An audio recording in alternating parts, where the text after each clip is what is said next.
Hi mga beshi! Ready na ba for my first serving of entertainment news? Una, napaiyak si Isabel Ortega, aka Jamie Robinson, sa latest episode ng Voltes 5 Legacy.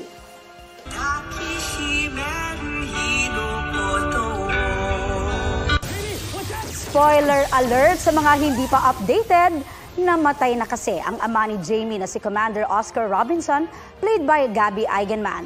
Kasunod ito ng pag-atake ni General Oslak ng Bozenia sa mag-amang Robinson.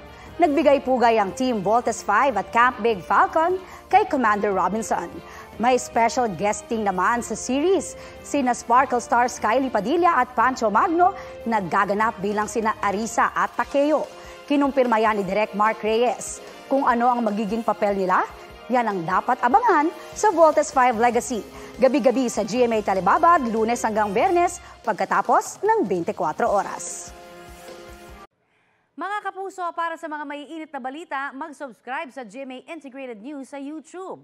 Sa mga kapuso abroad, subaybayan niyo po kami sa GMA Pinoy TV at sa www.gmanews.tv.